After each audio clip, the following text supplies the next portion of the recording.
And just withdraw.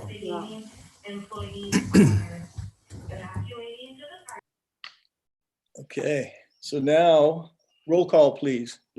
Okay, Chairman Jeff Duncan, Here. Vice Chair Stephanie Youngblood, Here. Russ Kelly, Here. Martha Merriam, Here. Lorraine Theobald. She's here.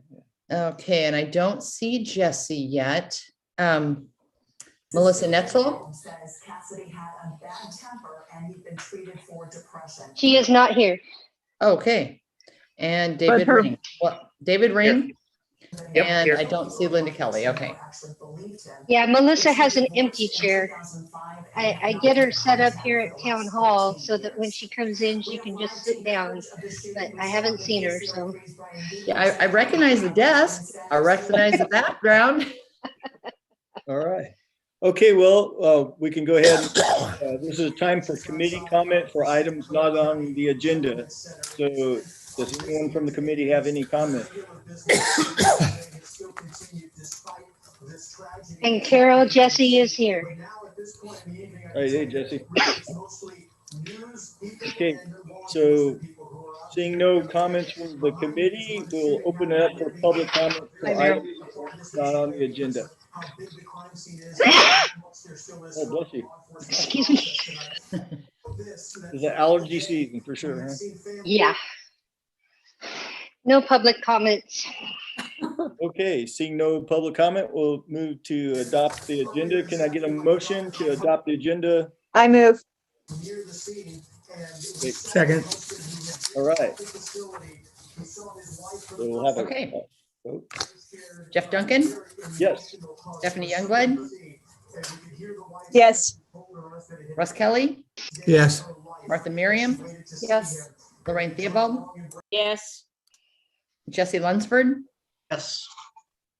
Okay. All right. So now is the time for public comment on the consent agenda, if there is any. Our public members, if you wish to speak, you can just unmute and speak. Seeing none.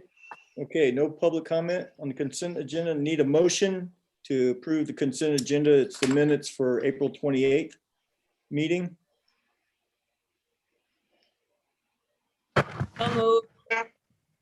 Thank you, Lorraine. I think that was Lorraine. Mhm. Need a second? Second. Thanks, Russ. Okay. Jeff Duncan, Yes. Stephanie Youngblood, Yes. Russ Kelly, Yes. Martha Merriam, Yes. Lorraine Theobald, Yes. Jesse Lunsford. Yes. Okay, thank you, guys. All right, now we're down to the committee matters. So let's get the show started. Who's first? Matthew, you're up. Oh, let me make sure you can share.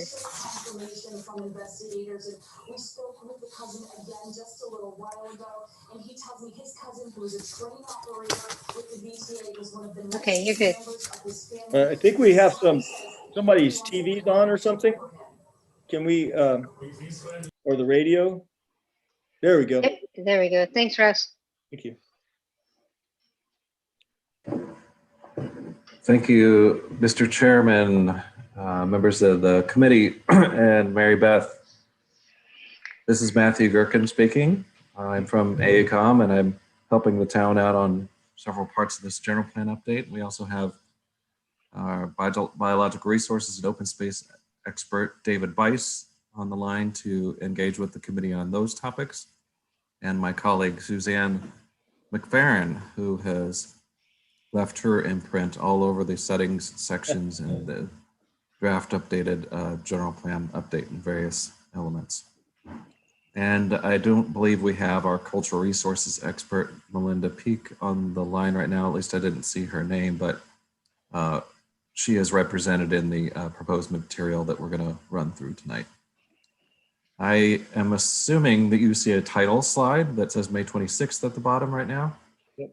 Yes. Oh, you know what? I am getting so much better at this. Just scary.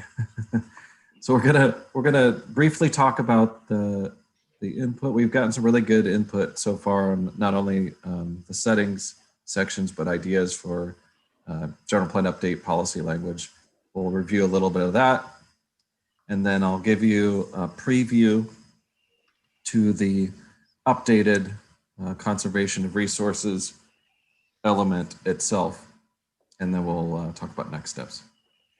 But first, I don't know where this started, but for some reason now we have inspirational quotes. And this one's, I think, pretty good. It could have been Paul McCartney saying this, I feel like, but it was John Sawhill, former CEO of the Nature Conservancy, who said, "In the end, our society will be defined not only by what we create, but by what we refuse to destroy."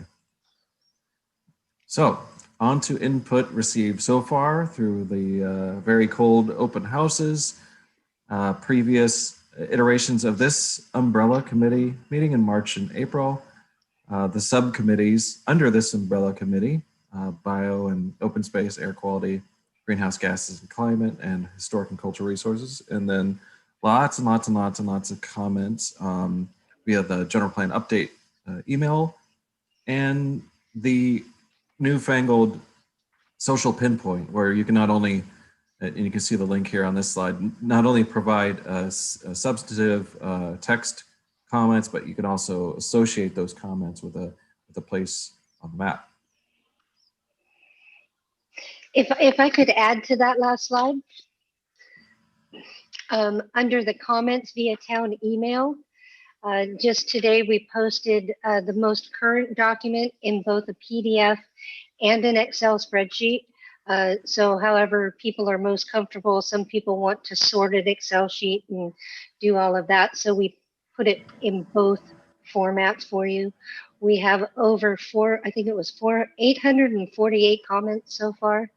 And they're all starting to get floated down into each element and where they need to be. So it at least gives you an idea to go look and see what kind of comments we're getting.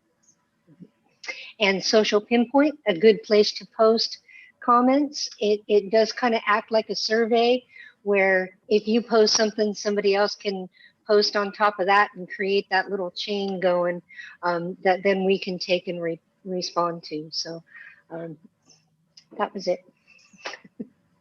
We are beyond the days where I had a humongous easel recording comments with a magic marker behind me, aren't we? Ripping off the sheets. Yeah. That's right. Thank you, Madam Director. Now into some highlights of input we've received to date.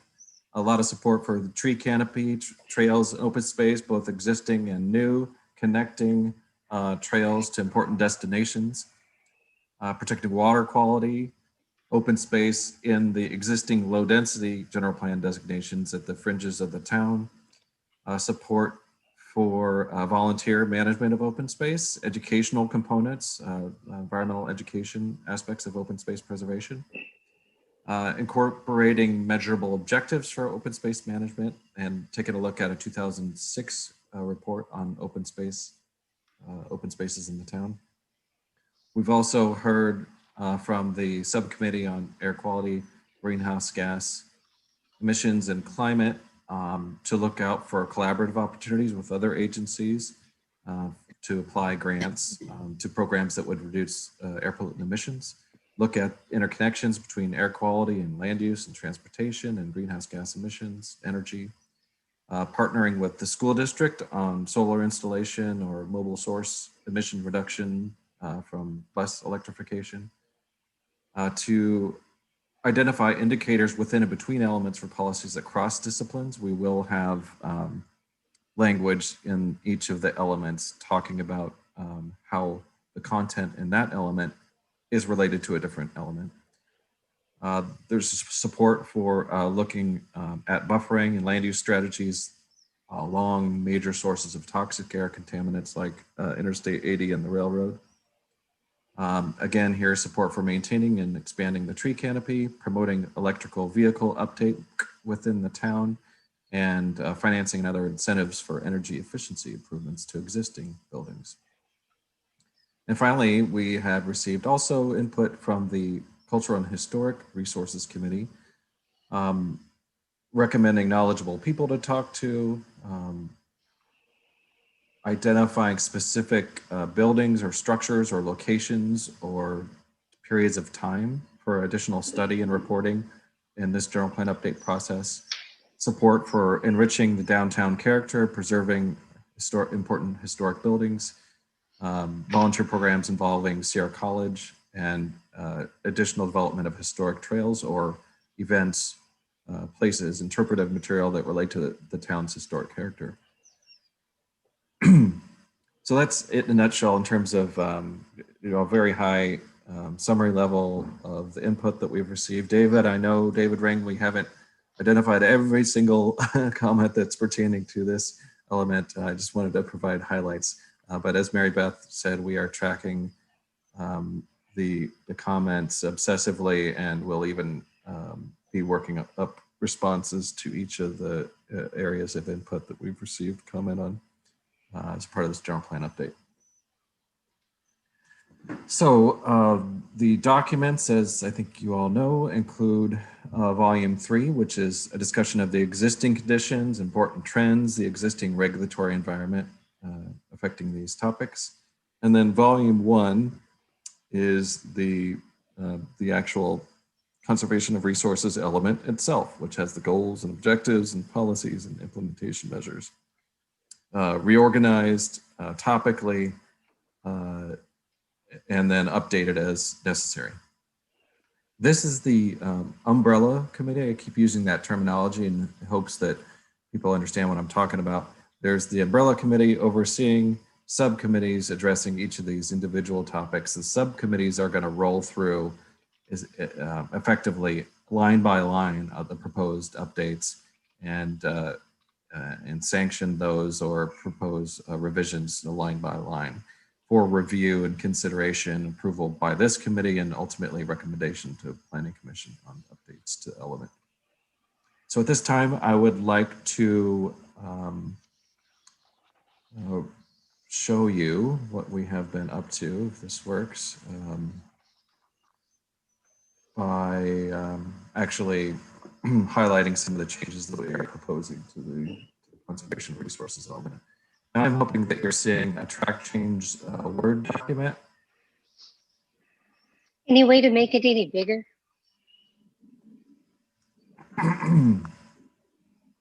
There you go. Yeah. Is that good for everybody? Okay. Thank you. Sure thing. Okay, so starting at the beginning, you see this little, you're going to see a little bit of internal dialogue here. We're at the beginning of the element touches on various different topics. So I think there might be a need for this introduction to the element itself to also pull in a little bit of material and reference to air quality, greenhouse gases, and energy, since those topics are also addressed in this element. Right now, this just hits on bio and cultural, essentially. And David, Bice, please chime in if I'm going to attempt to summarize some of the proposed, your proposed revisions, and if I state anything incorrectly, please jump in and correct me. So this first note is just that all goals will be expressed as a desired future state, just kind of a syntax thing, not affecting the content, with the exception of, you'll see this throughout upland and aquatic riparian areas or aquatic resources to be broader than just wetlands. That change is made kind of more or less throughout the element. We've added a goal.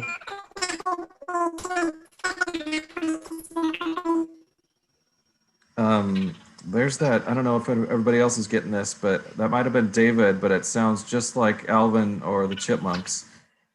And it happened to somebody else. I think it happened to David last time. Did it? Oh. It did. The same thing happened last week or the week before. I think it's.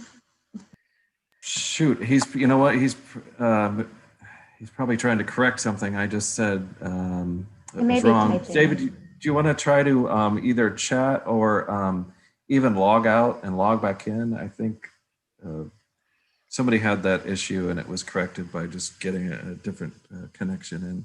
David said, go ahead. Okay, thank you. Okay, so bio and open space. You see minor revisions. Here's that term I referenced, regulated aquatic resources areas instead of just wetlands. This is a broader term. Changes here again to reflect this kind of terminology. Different revisions to allow flexibility for an implementation measure, understanding that a general plan is a 20-year plan, and often we need to make provisions for things that we don't know yet. So you'll see different revisions that provide a little bit of flexibility on how a policy actually gets implemented over time. Avoiding tree removal, except for health and safety concerns. The aquatic resources changes you see here. This clarification to note that the town on vernal pools is worried about both direct and indirect effects to that type of resource. And finally, you see this implementation measure is deleted, the tree protection ordinance, since that has since been developed and adopted by the town. I'm going to pause here for a minute and see if Mickey Mouse is back on the line here. He's back. He is non-videoed. There he is. Can you hear me? Yes, Yay, sir. it's working. Excellent. Thank you. Sorry, Matthew. I didn't want to steal your thunder. I was just making a minor point about riparian, because I think riparian has been a big emphasis in the current general plan, and people have talked about it, but it's been linked in with wetlands in the old text and aquatic resources in the new text. And some of the revisions, and again, they're just proposed revisions right now, we're talking about riparian as both an aquatic community, but it also can be an upland community. It also, there's riparian fringes that are, say, like Valley Oak woodland and things that don't qualify as a wetland or an aquatic resource, but it also could be an upland community that the town might also want to be considerate of when they're thinking about riparian communities. So that was it. Much ado about a minor point. So that's important. Thank you for that elaboration. Helpful. So moving along, the next topic addressed, or topics, I guess I should say, air quality, greenhouse gas emissions, and energy.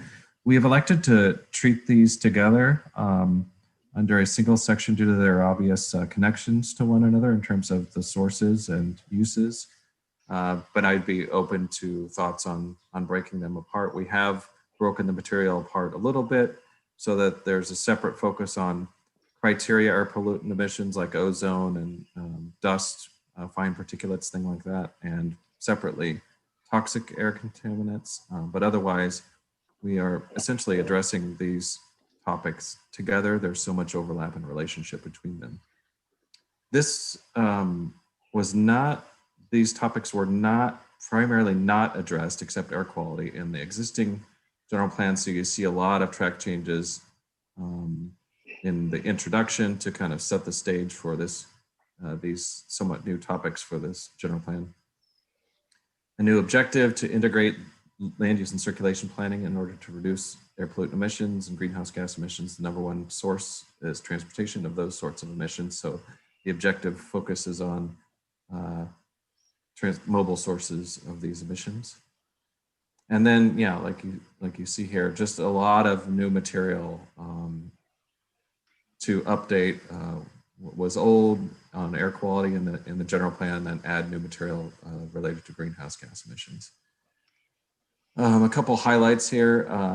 New implementation measure to, sometimes this doesn't exist now to my knowledge, but there are, I think the mayor brought this up at a past meeting. There's the Carl Moyer program, which is, and it's basically an incentive program to buy old vehicles and replace a fleet with newer, cleaner burning engines, or to otherwise provide incentives to take something dirty and polluting and decommission it and replace it with something else. This is not available right now, to my knowledge, at least through EPA, through the Air District, or other agencies. Yes, sorry, go ahead. It is available through Placer County. Oh, it is now. Okay. Yeah, right. And also you can get it's a tax refund too if you get with the federal taxes. So, but there are two ways to get your money back that way. So, Thank you. Awesome. Very helpful. You're talking about the wood stove replacement Right. or chrome? Yeah. Yes, you're totally correct. Placer County Air Pollution Control District does have a program for that. Thank you very much. Very helpful. So that promoting the availability of that incentive to convert wood stoves as a new implementation measure. This implementation measure that precedes it is just an update on how air quality analysis works relative to the Air District guidelines and thresholds, and feasible mitigation measures, including offsets, if that's appropriate. In other words, if a project is infeasible on-site to reduce emission sources, then use of offsets could be employed. Some material transportation, again, since those are the mobile sources are the #1 source of criteria air pollutants that we worry about, basically, as well as greenhouse gas emissions. Implementation on the same topic, reducing vehicle trips. And then a bunch of policy material that treats these same topics, as well as architectural coatings, electrification of the transportation sector, like electric vehicles, how greenhouse gas emissions analysis and mitigation occurs in the future. And then this section is about toxic air contaminants, as I referenced earlier, treating this topic separately from criteria air pollutant emissions. How analysis of substantial pollutant concentrations should happen, coordinating with, for new projects, that is, and then a material about coordinating with the Air District on reducing existing sources of toxic air contaminants. And then a section about odors, and then finally about increasing energy efficiency locally, as well as encouraging the development of renewable energy generation. I wanted to pause here again, see if Suzanne thinks I left out something important or said anything incorrectly, or if see if the committee wanted to pipe up on this topic. No, I don't have anything to add, but I welcome input. All right, moving right along. So this is Melinda Peak's area, cultural and historic resources. I wonder if this should be.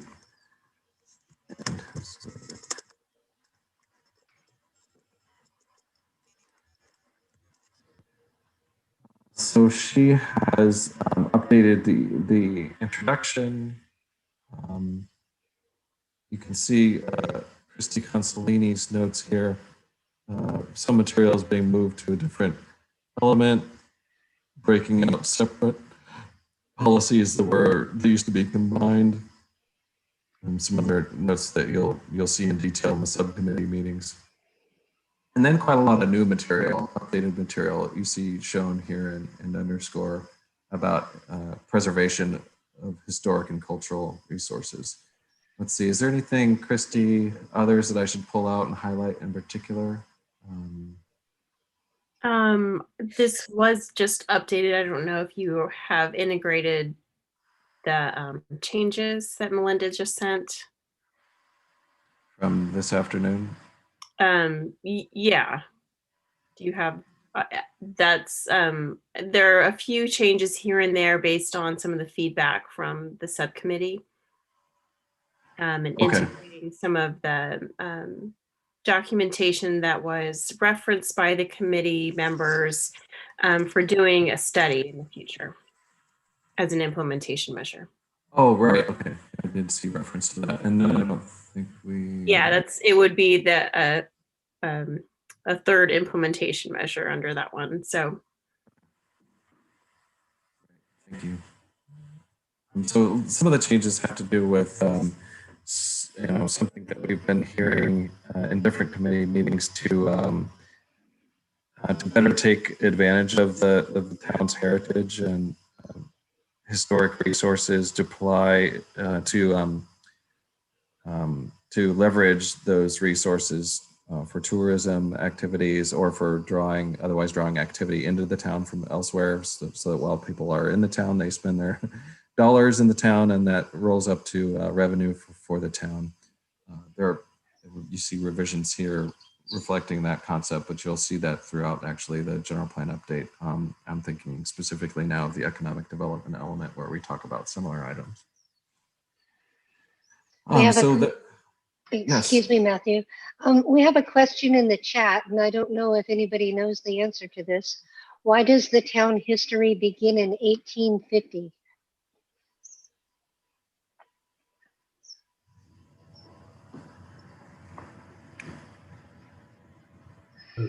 The history doesn't begin in the 1850s. Actually, the setting section goes back to the early Americans and that history. So we can take a look at this. I have a feeling that this policy is actually an existing policy in the general plan that has just been moved into this location. So definitely it's worthwhile discussing what we say. Or removing the date. yeah, and maybe it's a matter of word choice, because you have history, which is dating back to about this time, but then there's prehistory. Right. And ethnology. So there was history written by the Spanish right. in the previous century, to say nothing of right. the indigenous peoples. I just think it's strange reference to start history from the gold rush.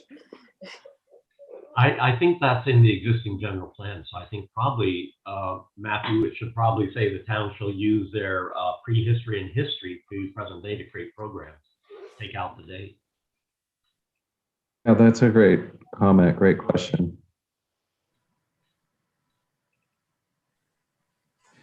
So I am actually through what I intended to present in terms of highlights of the changes. And like I said, we'll get into line by line in the subcommittees, but I wanted to turn it back over to formally to the chair to engage in any Q&A that might be appropriate at this time. Okay, so let's open it up to the committee members to ask any questions, or if they have any comments regarding the presentation.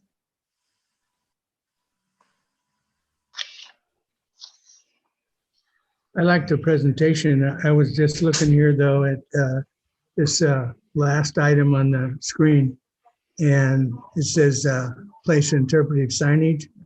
There are other things besides signage. And, one of those things is the interaction we have with our cell phones downtown with the fruit labels. And there's signage is not always the answer, as program to place interpretive signage and or technology in locations to make that work would seem like. I'm not a person, I hate signs. I've counted how many signs are between most of the roadways in town, and it sacrifices the rural character in some places, although there a lot of them are safety signs and that sort of thing. But I would just like to see some interpretive action other than signage.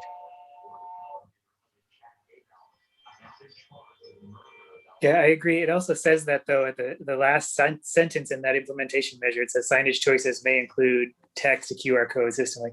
So it's already, I mean, not that it can't be reworded, but those are already kind of in there as well. Jesse, go ahead. I was just going to mention, I think it's on page 6 of the introduction. It talks about input from biological resource and open space committee. I believe the open space committee was moved over to Parks and Rec. Correct. Because I'm behind on my reading and I'm looking at the last item about Roger Smith and his report on open space. I'm like, that's tomorrow, please. I need one more day. My study, yeah. So I think like Matthew said earlier, this is the subcommittee's role. This committee is the umbrella committee for the subcommittees. So what he's doing is rolling in the other subcommittees' text into this document at this time. But that's a good point, and I'll make a note of that when we do have the biological resources subcommittee meeting to make that edit. So thank you for that. Yeah, perfect.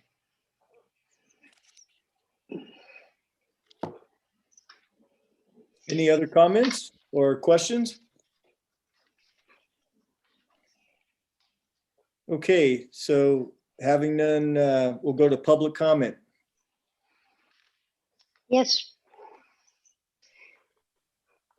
I see Jean's hand's raised. Yeah, go ahead, Jean.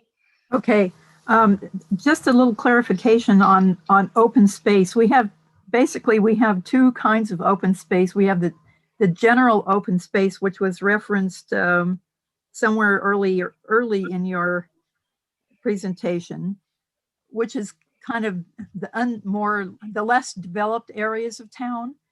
And then there's the open space, meaning open, that was in the Parks and Recreation one that seemed to be specifically park open space. So I just want to make sure that neither one of those is lost. So what was moved? What kind of open space was moved to the other element?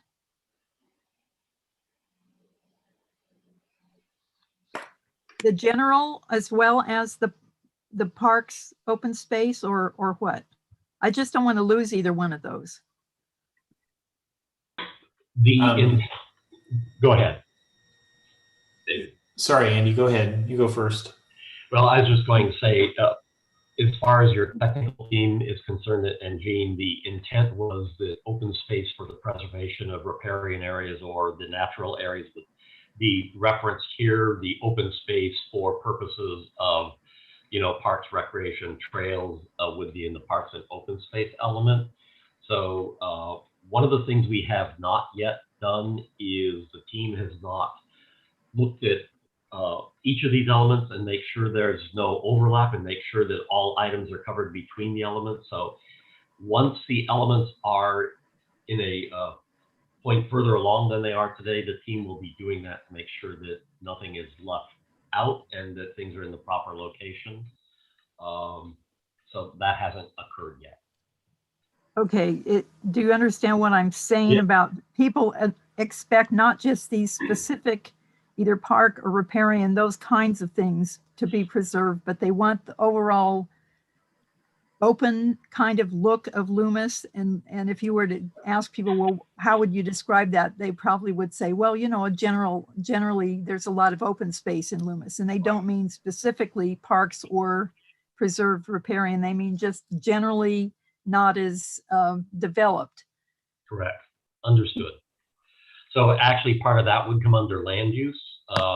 There is a discussion currently going on about creating open space designations along the riparian corridors or other corridors to make sure that that sense of natural area is maintained in the town of Loomis. And that's an aesthetic more than it is a recreation or a biological resource. But in those open spaces, you can have both.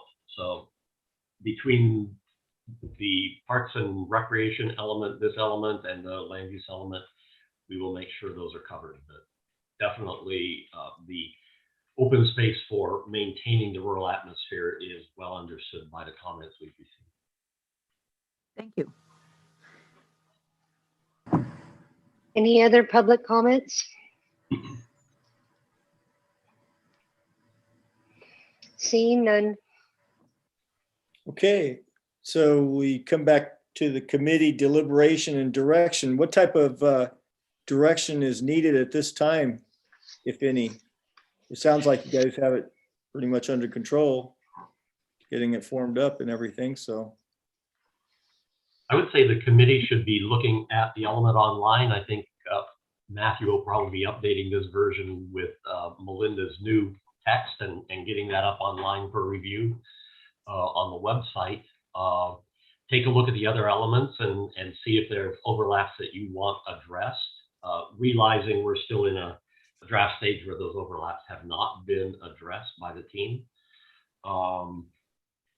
One other thing you should be aware of, we're going to be doing a reformatting of the entire document to comply with ADA requirements. So that will change the look and feel of this document before we're done. So those things are, but I'd say that right now, take a look at this element specifically, see if there's things that should be added, and we'll go from there. And as soon as I get the updated version from Matthew, I will send it to the committee members in addition to posting it on the website. The one currently on the website is from April 29th. So we'll get you the most current one, but delivered to you so you don't have to go looking for it. And if you want to look at the 849 comments that just came in today, feel free. And I did post that link in the chat. Oh, so okay. If you want to click on that, and that way you'll have it. David, you're up. Just a quick question. So I was looking over I was trying to find for the public services and finance part of the general plan. I was trying to find it in there, and all I could find the link to on the website was the goals and policies. And I was wondering, did those get moved somewhere? I thought I heard you talking about it right before the meeting started, but I wanted to make sure that I missed it all. So it's because I couldn't find just like the text part of the, at least that. And I'm wondering if that's true for all of them or if that's just true for the public services and finances. It should be up there. And It thank you should be for the there? comments from today. Yeah, so all the I've integrated them. I know and they there's were a long, I'm version. sorry. No, it's great. And I encourage this committee to do the same if there is specific text that you want changed. This David filled out a list of things, and I was able to just take care of that this morning. So there should be a new version going on the website. So you'll see in volume 3, the setting changes, and then in volume 1, the element. And all that was for this committee? Just this committee? No, this was on public services. Oh, okay. That was just on the one other thing. I would encourage this committee to do the same because it's very helpful to us. Right. Thank you. So the website has changed since last night even? It has, Okay. yeah. And if you'd like, I can take you on a little tour. Yeah, we did some cleaning, but you should It's be all aware. there. Okay. You should be aware this general plan is almost changing on an hourly basis. You can't believe what Mary Beth and Carol are doing to keep up with this. So, all right, maybe I just caught it in a transitional phase because it's there. It wasn't there yesterday, and it's here today, and so I'm okay with it. So, thank you. It is under volume 1, and the only thing we did was rather than have that long string of documents, volume 1, volume 2, we gave you buttons. So volume 1, you click on that button, and it gives you all the documents in volume 1. Volume 2, same thing, a separate button, open it up and see all the documents. I just posted the public services and facilities element in the chat for an easy link. But yeah, we did kind of do a major overhaul. Things were getting a little out of hand. All right. Okay. Mr. Chairman? Yes.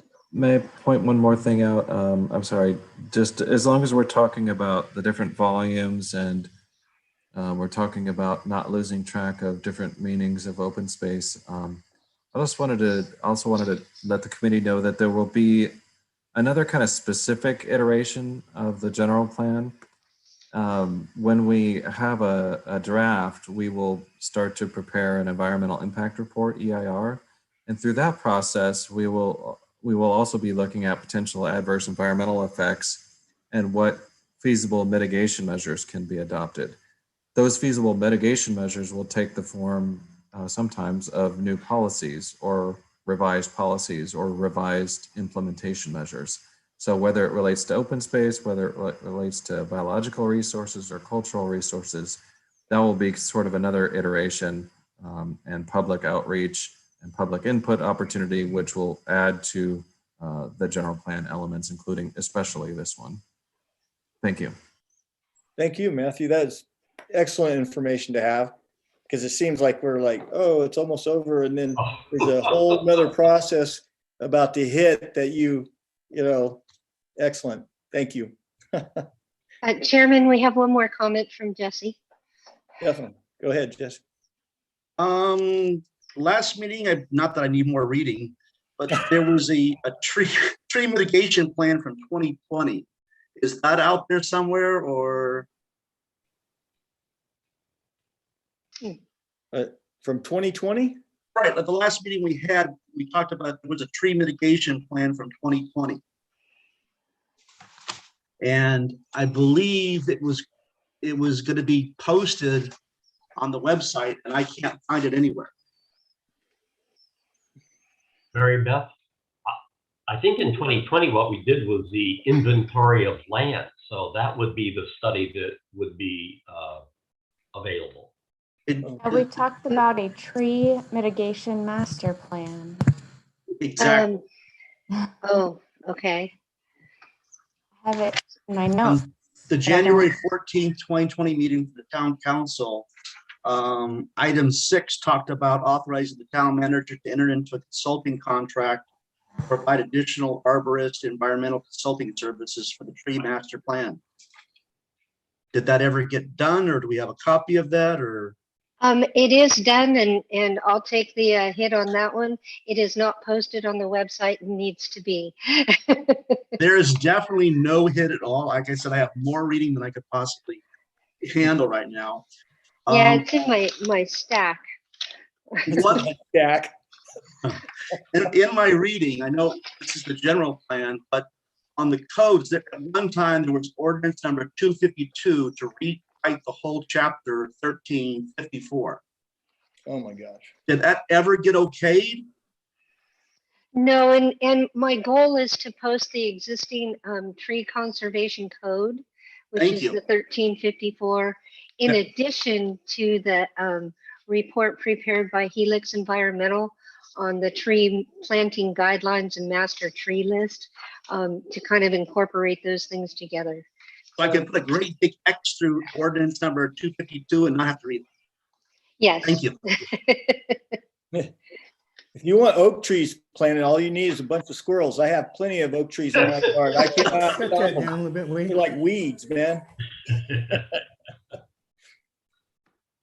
Is there going to be some kind of an index so that we can find it on the town website so we know which one we're reading? I mean, if we're reading the 3rd generation or 5th generation, or I'd like to know.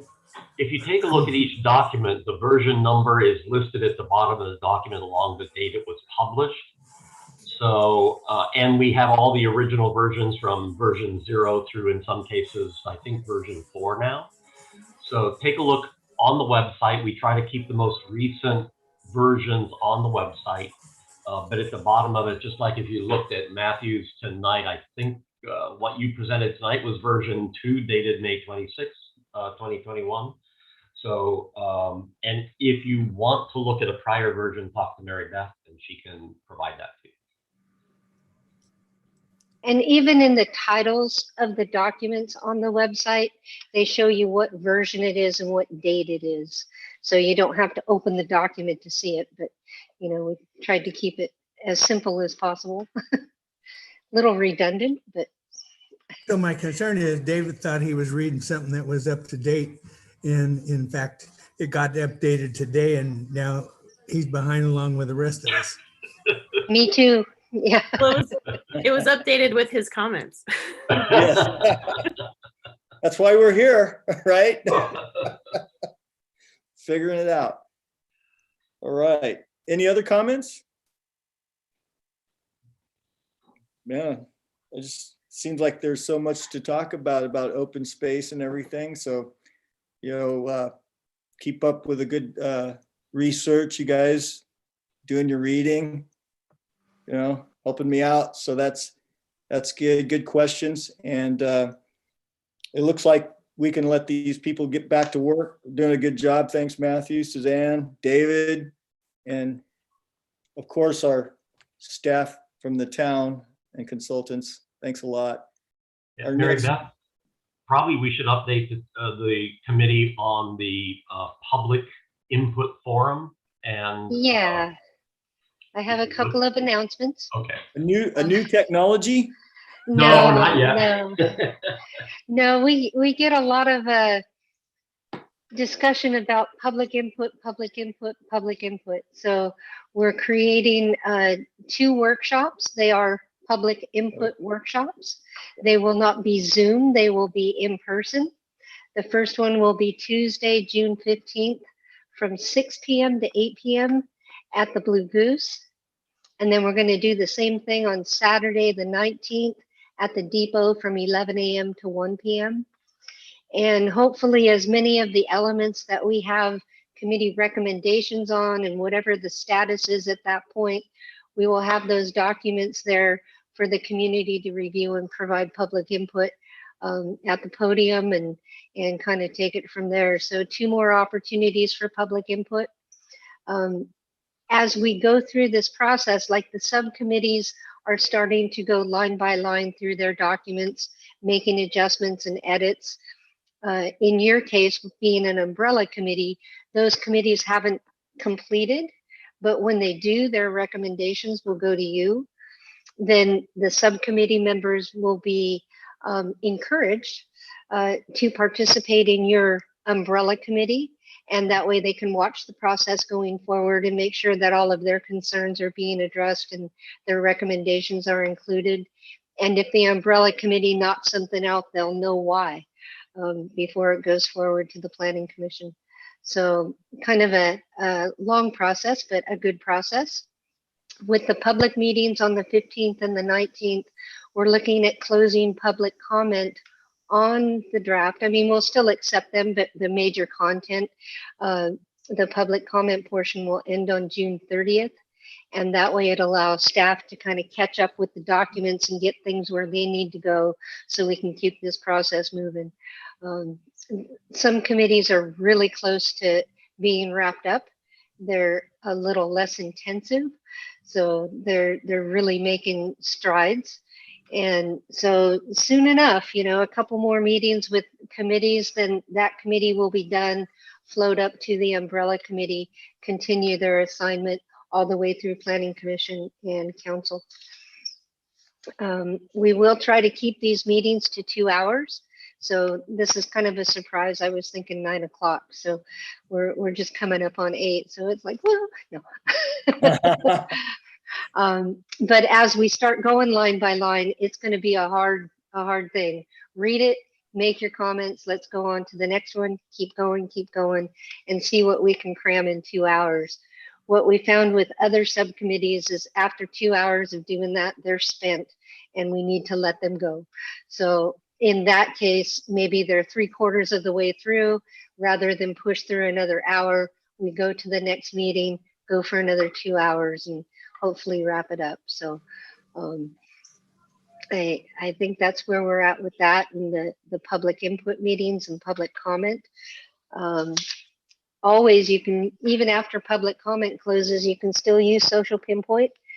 There was quite a flurry at the beginning and people have seemed to taper off, but treat it just like a survey or any other thing. Anytime you think of something, just go there and plant it. And we're checking those every week. And by Monday of the following week, a revised comment sheet will be posted so you can see all the new comments that have come in during the last week. So we really want to keep that dialogue going, but at some point we got to kind of tone it down a little too. So we're trying to get people involved as much as possible. So we're doing door-to-door mailers, so snail mail, MailChimp, which gets to a whole bunch of other people, newspaper advertisements, and all of that for our upcoming meetings. And hopefully it won't be 40 degrees outside and we're standing in the cold. I don't think we'll have that problem. David, go ahead. Can you give me the dates for those again, or are they posted online somewhere? Sure. Not posted online yet, but it's Okay. Tuesday, June 15th from 6 to 8 Okay. at the Blue Goose. And then Saturday, June 19th from 11 a.m. to 1 p.m. at the depot. So we're thinking with the state lifting of the mask mandate and all of that, you know, indoor at the Blue Goose is probably totally sufficient. If things get a little dicey at the depot, we'll just kind of have to. So I think it'll be okay though. You know, at least by the time the order gets lifted and all of that, we should be okay at the depot. So just so you know, the Blue Goose has filled up on every weekend through the end of the summer. So yeah, they had no Saturday availability, and it's like, well, I think we can do it at the depot. So it'll just be your main staff, Andy, Christy, Carol, and myself. Technical staff won't be there, but we're able to take your comments and float those down to the technical staff and incorporate all those comments that we receive.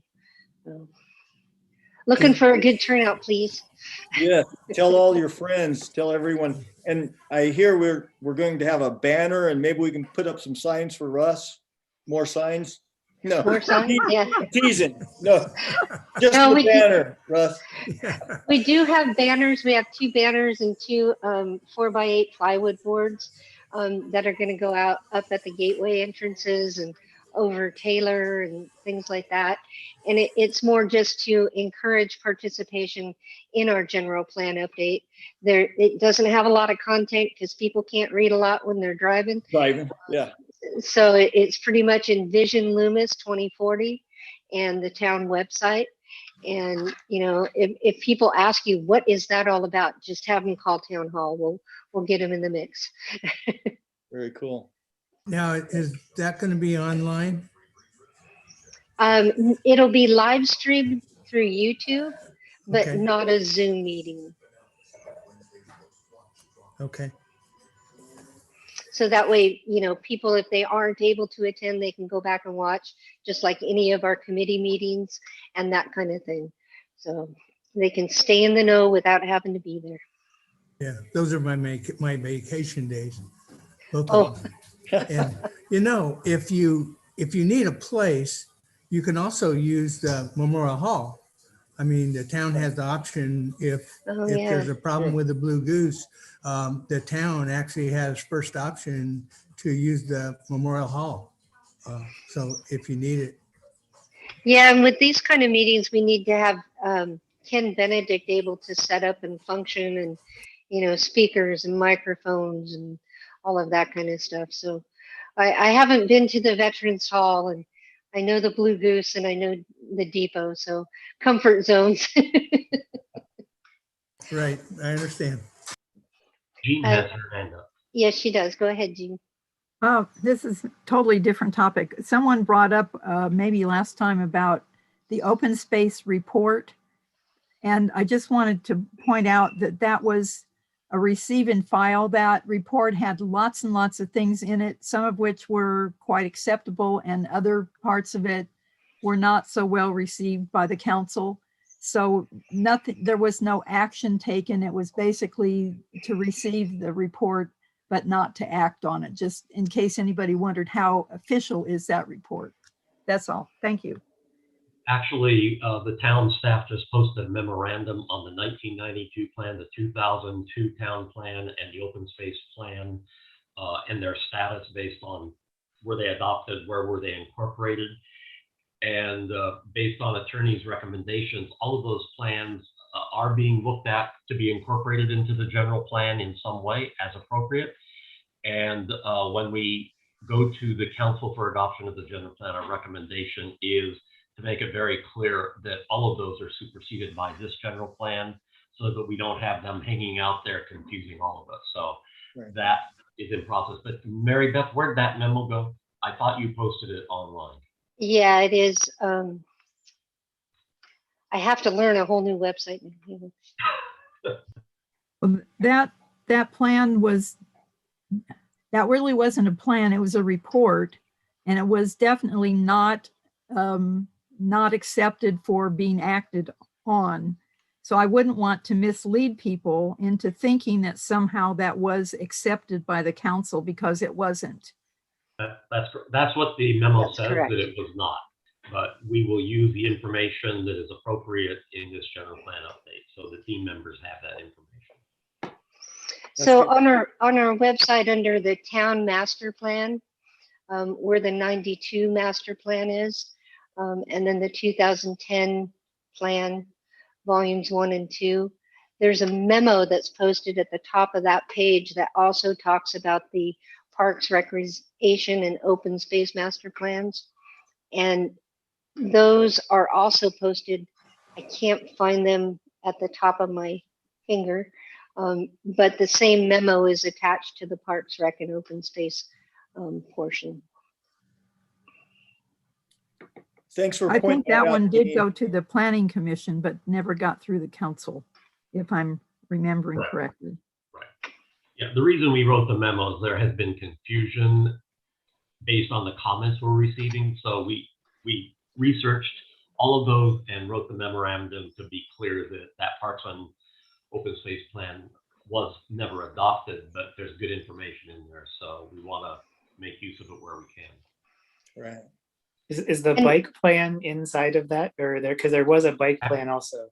Well, there's 2 bike plans, and they are adopted as part of the circulation element in 2016. So they are posted as part of volume 2 of the general plan. So if you go to volume 2, you see the bike trail plan, and Christy, what's the other one called? The Trails Master Plan. The Trails Master Plan. So we're also asking Mario and others with the circulation team to incorporate those into the general plan. So again, we don't have multiple plans out there that we're having to work from. So, but they were adopted. Okay. And I did just put the link for the memo document